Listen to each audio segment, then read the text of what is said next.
What up, Yasher'El? My head is bowed to the nation of Yahudah and to the nation of Yasher'El. Gad, I love you so much.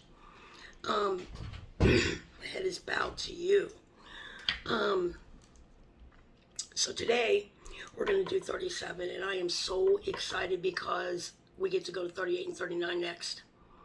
And when I first brought that to you, I mean, we had an understanding of what Father was saying, but now, because of the sequence of events, we can get a better understanding of exactly what he's saying in those two chapters. And I'm so excited about it. I haven't got an answer yet, but I asked y'all if we can put it together. Can we put both of them together so they can just hear it like a story form? And I haven't got an answer for that, but I will, and he'll let me know by the time I have to do it. So I am so excited about that. I can't wait for you guys to go in there with me now. But I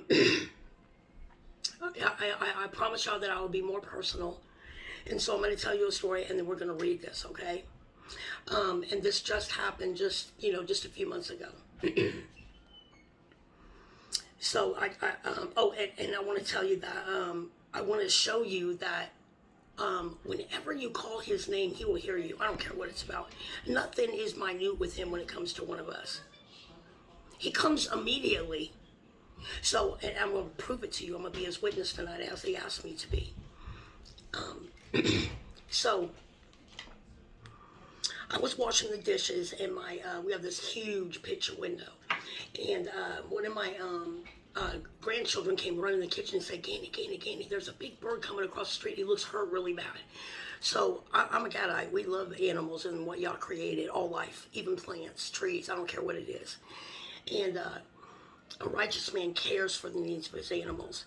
So, boy, I was out the window, and I looked out there, and sure enough, it was a big bird. I've never seen it before.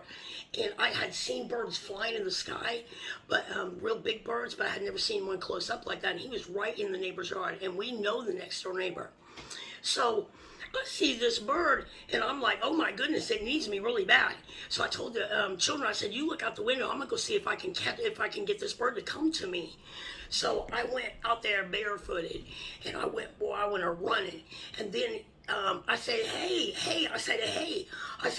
I'm Yahuah's daughter. Come here, let me help you. I'm not playing with you. This is how I deal with animals, and I can tame and love anything.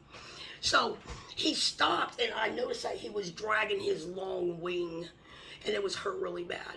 And he turned it back to go further into the man's yard, and I said, I can't come in the yard. You're gonna have to come to me. I can help you. And he stopped, and he turned around, looked at me, and kind of rolled over on the front like he was weak or something.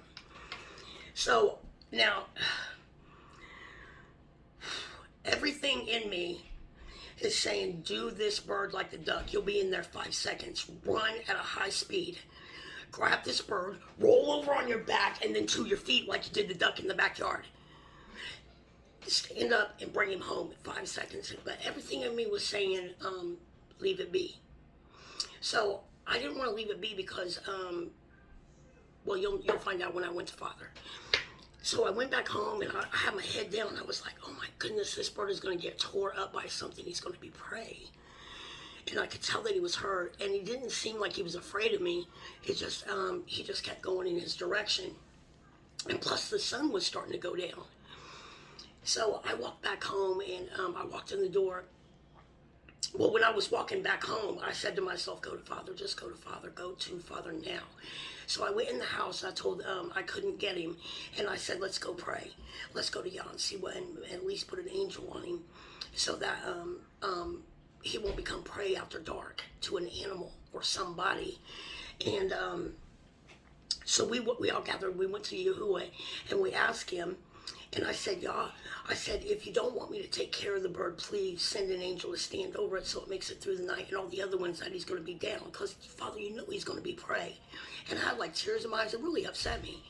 And I said, and Father, I said, if you do want me to take care of him, I said, he went quite a distance that I could not go. You said, don't go. I said, so I'm going to put it in your hands. But if you do want me to take care of it, I said, then send an angel to bring it back to me, and I'll see him in the front yard. We're working in the living room, in the family room, so we will see him out this window. Just bring him to the yard. and send an angel to lead him there, please, Yah. And all my grandchildren said, please, Yah, help him. So we said, we ask it in your name, Yahuah, please send an angel. So we went on about our business, and we went back to, I was just going to push it from my mind. I know I gave it to Father. He's his creator. He'll take care of it. And everything I read about animals in Psalms, he loves them too. So I went back to work, and me and the kids were putting up those real pretty lights and stuff that they just love to go to sleep to sometimes, and they're beautiful at night. So we were putting new ones up. And I heard Father say, go look out your kitchen window in the back. So I got down off the chair, and I went to the back kitchen window. You're not going to believe what I saw.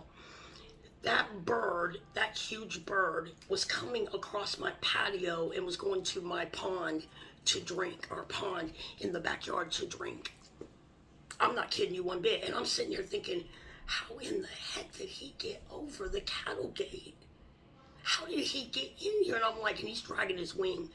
And I'm like, oh my goodness, I have to run and help him. So I went out the back door.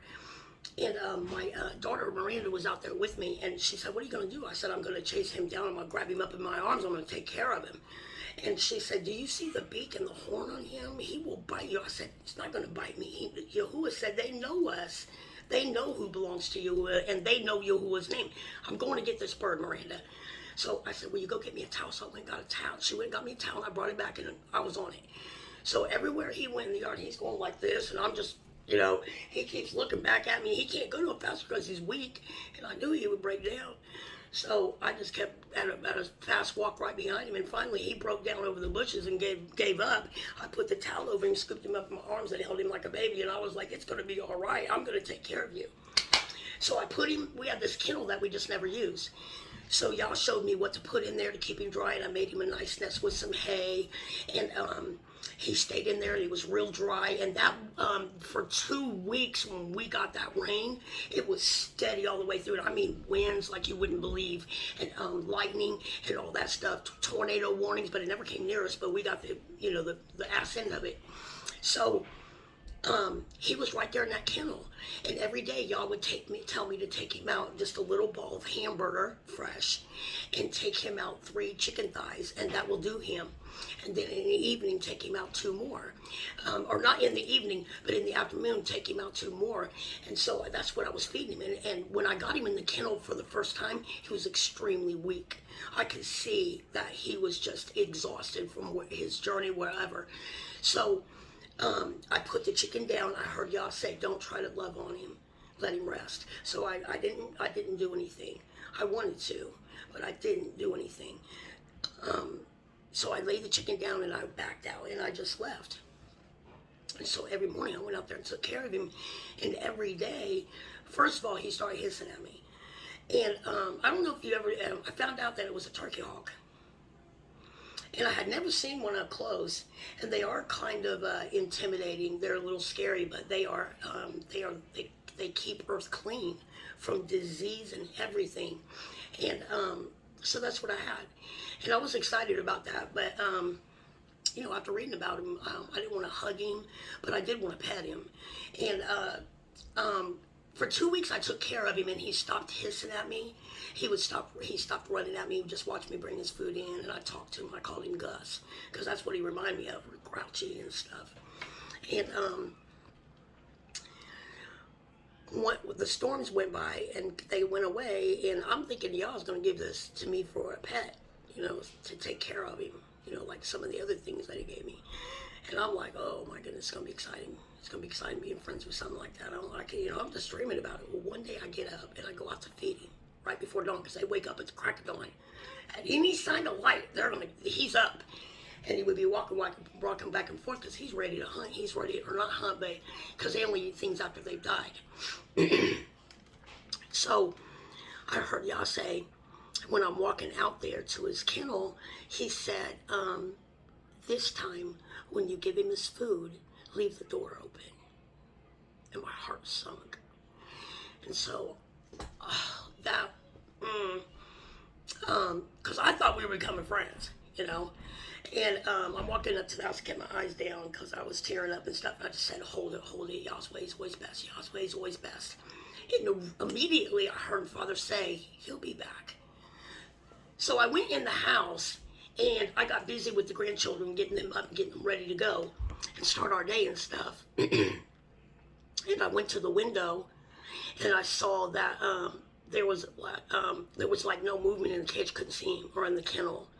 And I went out there and I looked at the kennel, and he was gone. He had taken flight, because I noticed, and I was telling my kids the last week that we had him, he was using his wing. And he was even holding it up, not all the way, but he was holding it up.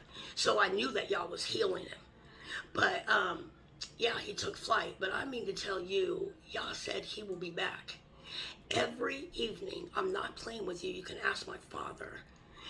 Every evening. Oh yes. Thank you, Father. I almost forgot. So I got to tell you something. My son and Prince and Miranda drove up. They always go that way. You see what I'm saying, in the car? And Miranda said, you know what? I'll bet his family is that family of turkey hawks up the street. And I said, what family? She said, it's a big group of them. And they all fly together. And they have huge wings. She said, I'll bet that's his family. And I told the children, I said, well, maybe I had to take him back to his family. You wouldn't want to be held from your family. And so that eased it over with them. And here's Miranda saying this to us. Why wouldn't you tell you this?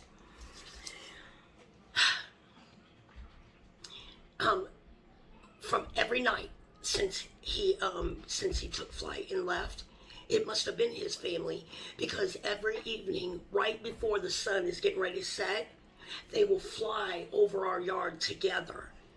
And they don't land, but they fly over our yard, and I make it a point to go out there and look at them so they know that I saw them. And that's what y'all meant, because animals don't forget you. They don't forget you when you show them. You know, I've had animals that Yah has brought to me that was so abused that I literally had to talk them in to living again. And I told him, I will protect you the rest of your life. You won't go anywhere. Please live for me. And it lived, and it became the best friend. So Yah uses me for that, because, you know, they're gifts. You know what I'm saying? But every night we get to see them, and they fly at the top of the yard, and they open up their wings, and they got that like fingers coming off of them, and it just looks beautiful, and it really touches my heart. So I make it a point to go out there and say, hey, you know. Okay, now let's get back to this. Okay. And I want to also mention Mr. Joseph Anthony. I went back in there and got your name, and I know you watched all my videos back from morning all the way up to 9, and I just appreciate you to my heart. I did not forget to pray for you last night. So any blessings that when you see like just a big old shift coming in, you know that it's Yahuah. And I thank you for it. Thank you for your support, and I adore you. So tonight we're going to go into chapter 37. It's amazing. And I'm just going to let that speak for itself. And I'm just going to go ahead and read it to you, because it is so easy to understand that nothing needs to be said. It is literally him speaking to you. And I love to leave it that way. So we're going to go ahead. And, I got you something. Get down. No. I got you this. So, you know, I'm going to turn this for you, so you have something nice to look at while I have to read. Okay? All right.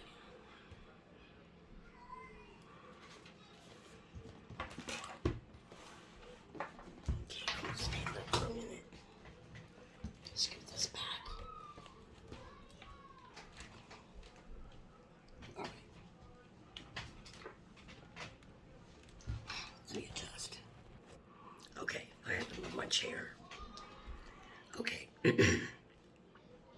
Ezekiel 37.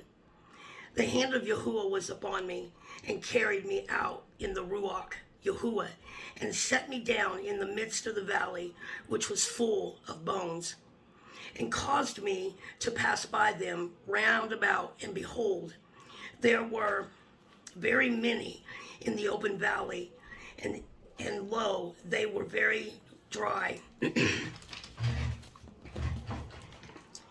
And he said unto me, Son of Adam, can these bones live? And I answered, O Adonai Yahuah, you know. Again he said unto me, Prophesy unto these bones, and say unto them, O ye dry bones, hear the word of Yahuah. Thus says Adonai Yahuah unto these bones, Behold, I will cause breath to enter into you, and ye shall live. And I will lay sinews upon you, which are tendons, upon you, and will bring up flesh upon you, and will cover you with skin, and put breath in you. And ye shall live, and ye shall know that I am Yahuah. So I prophesied as I was commanded, and as I prophesied, there was a noise, and behold, a shaking, and the bones came together, bone to his bone. And when I beheld, lo, the sinews and the flesh came up upon them, and the skin covered them above, but there was no breath in them. And then said unto me, Prophesy unto the wind, prophesy, son of Adam, and say to the wind, Thus says Adonai Yahuah, Come from the four winds, O breath, and breathe upon these slain, that they might live. So I prophesied as he commanded me, and the breath came into them, and they lived, and stood up on their feet, an exceedingly great army. And then he said unto me, Son of Adam, these bones are the whole house of Yasher'El. Behold, they say, Our bones are dried, and our hope is lost. We are cut off for our parts. Therefore prophesy and say unto them, Thus says Adonai Yahuah, Behold, O my people, I will open your graves and cause you to come up out of your graves and bring you into the land of Yasher'El. And ye shall know that I am Yahuah, when I have opened up your graves, O my people, and brought you up out of your graves, and shall put my ruach in you, and ye shall live, and I shall place you in your own land. Then shall ye know that I am Yahuah, have spoken it, and performed it, says Yahuah. The word of Yahuah came unto me again, saying, Moreover, son of Adam, take you this stick, and write upon it, for Yehudah, and for the children of Yasher'El, his companions. Then take the other stick, and write upon it, for Joseph, the stick of Ephraim, and for all of the house of Yasher'El, his companions. And join them one to another into one stick, and they shall become one in your hand. And when the children of your people shall speak unto you, saying, Will you not show us what you mean by these? Say unto them, Thus says Adonai Yahuah, Behold, I will take the stick of Joseph, which is in the land of Ephraim, and the tribes of Yasher'El, his fellows, and will put them with him, even with the stick of Yehudah, and make them one stick, and they shall be one in my hand. And the sticks whereon you write shall be in your hand before their eyes. And say unto them, Thus says Adonai Yahuah, Behold, I will take the children of Yasher'El from among the heathen, and whither they be gone, and will gather them on every side, and bring them into their own land. And I will make them one nation in the land upon the mountain of Yasher'El, and one king shall be king to them all. And they shall be no more two nations, neither shall they be divided into two kingdoms anymore at all. Neither shall they defile themselves anymore with their idols, nor with their detestable things, nor with any of their transgressions, but I will save them out of their dwelling places, wherein they have sinned, and will cleanse them. So shall they be my people, and I will be their Elohim. And David my servant shall be king over them. And they shall all have one shepherd. They shall also walk in my judgments, and guard my statutes, and do them. And they shall dwell in the land that I have given unto Jacob my servant, wherein your fathers have dwelt. And they shall dwell therein, even they, and their children, and their children's children forever. And my servant David shall be their prince forever. Moreover, I will cut a covenant of peace with them. It shall be an everlasting covenant with them. And I will place them and multiply them, and will set sanctuary in the midst of them forever. And I will set my sanctuary in the midst of them forever. Thank you, Father. My tabernacle also shall be with them.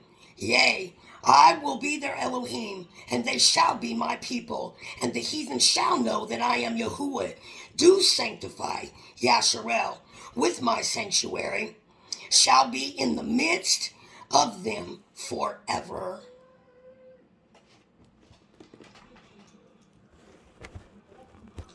Oh. Wow. So even our whole house of Yasher'El that is sleeping right now will one day, no, Sophie, no love right now. No. Okay, no. That are sleeping right now in Yahuah, they will be woke up. And I told you that the only shepherd or the only king that's going to be over our house of Yasher'El, and wait. Thank you so much, Father. Did you notice how Yah said that he's going to take all the tribes, bring them together, and we're companions, he's going to bring us back together? I told you that in my dreams we're just loving each other. We're so happy we understand the truth, and we're so happy that we've been the ones preserved as the remnant, and we are loving one another. And he's going to bring us back together as one, and that is happening right now. Our tribes, our brothers, our princes are joining themselves back together right now because Yah is causing it to happen. They are waking up just like I'm waking you up and realizing who they are, and Yah is leading and guiding them just like us. And they'll become one. We'll all just be one.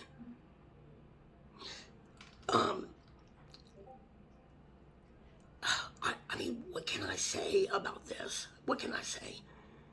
It's the most amazing thing. And it's like a house that was, and I told you that we had to be split up because Yehuda was serving idols. That's what a heathen is. What is a heathen? It's an idol worshiper, a sun worshiper. And that is what the Second Testament is. It's Rome and Egypt. Why we are Hebrew? Why would we have anything of Rome in our books? And that is what Yehuda was talking about when he went to the field and cried in Yasher'El and said, Father, look what they've done to our books. They added it to them. Their story, their God. You see what I'm saying? You just have to go in the book. Yasher is the book of Yasher will forever be my favorite book with Ezekiel. I have so many of them. But the Yasher, oh my goodness. The truths that came out in that book was amazing to me, and I just loved it. And I couldn't wait to get to it in the evening after the children were sleeping to finish it out. There has been so much hid. And I think that's why Yah is pushing me to get this out there, so that you can hear it. There's a record. See, in our Hebrew laws, when Yahuwah's sword is against earth and its humanity, if we don't blow the shofar and warn you of that and tell you what Yah said and break it down to where you can understand it, that blood he will acquire of our hands at our judgment. Every drop of it, I'm not having that. I don't have blood on my hands because I obey and just do what he wants me to do because I love him. But if you know something and you don't give it and give them a warning so they can get out of the way or at least line up, no, you're going to pay for that, Yahuwah said. So these are records in his court. I bring him with me, literally, before we come in here, that I did give this to you. And then I just go and let him take care of it. And you heard what he said. Yasher'El and Yehuda should be, and all the other tribes in Hawaii is a tribe of ours. Ooh, I hope they wake up. But he's gathering. Think about this. They are a tribe of ours. And if all those islands go up, because Yah said I'm going to burn it to a crisp, everything that belongs to the United States, the white man, Esau, the Roman eagle, I'm going to burn it to a crisp. So they would have to come off the island and come to into the United States, the mainland, you know what I'm saying? Looks like what he's doing, isn't it? And all these immigrants coming in here, Yah is gathering us back together. And you are watching it as he is tearing this down. Hey, have any of you guys took a look inside New York City, especially Manhattan, where all the rich live and all the celebrities will go? It is, Yah has sacked it. Oh my goodness, I'm blown away by it. You should go in there and look at it. It is just, there's a lot of them on TikTok too that are in New York, Manhattan, and they're literally showing you visions. Showing you TikToks. It is unbelievable how he has tore that city apart. And most of the buildings are empty. It's just amazing what Yah is doing, and I follow right behind his footsteps. In the news, I don't care what it is. I am in it because he told us to watch. He said, you suffered so much. You're going to watch me do this to them because of what they did to you. They're going to give her back what she gave. Now, comes the exciting part. Tomorrow, we are going in to 38 and 39. And I am going to, oh my goodness. Oh, when this clicks with you, you're not going to know what to do. It talks about the war and what happens to those going over fighting against Putin. I'm going to lay it all out. No sugar. Sophie, off. No. I'm going to lay it all out. There's not going to be any sugar. I'm just going to give you what Yahuah said. And I'm going to explain to you what he's talking about because he has had me on this forever. And you've been with me. As I've learned, you've learned. And you can tell that from all my videos. If you start with the first one, you can really see Yah teaching me to bring it to you. So, tomorrow, we're going to do 38. And he hasn't told me yet whether I can do both of them together, but I feel like he still wants it separated. That's why he hasn't said anything. But that's cool. I tell him every time we do things your way, you just speak. You can speak to your people through me, and I will read it. And Father, thank you so much. I felt like you were reading through me because that was so smooth. I know that was not me, but my goodness, and that just proves that he really wanted to say this. Because there's a record of how I read and how I stumble, and you know what I'm saying? And it was very right. He just wanted you to get it. So I thank you for that, Father. I give you all praise, honor, and glory for it too. So I want you to get ready. Tomorrow night, I want you to get you something to drink. I want you to get you some popcorn. I want you to, Sophie, I want you to get ready to hear what Yah is getting ready to do with Russia, the military of the United States, America itself. I want you to hear the threats from his mouth, the promise to them, because he's going to be talking to them again, and only them, okay? So, I love you guys with all my heart, and I really pray that this stuff is blessing. I know it is, because now you can see what Yahuah's blueprint is, and how much that is a lie, and a lot of it they stole from him. So we're just going to go in there, and we're going to break it down, and we're going to only use what, it's amazing to me, he never spoke in the Second Testament, but he's the only one that speaks in our Hebrew books, the Old Testament. So we're going to go in there tomorrow night. You get excited about it because you're not going to believe it. And I'm excited to give it to you. So my head is bowed to all the princes of Yehuda and to Yasher'El and to Gad. I adore you. And until tomorrow night, you know what I do. Sophie? Thank you, Father. Hallelujah! Yahoo! Yahoo! Yahuah! Meet me back here tomorrow night, and you will get chapter 38 that will tell you right where we are. And I'm going to bring evidence of today, issues with today. Shalom.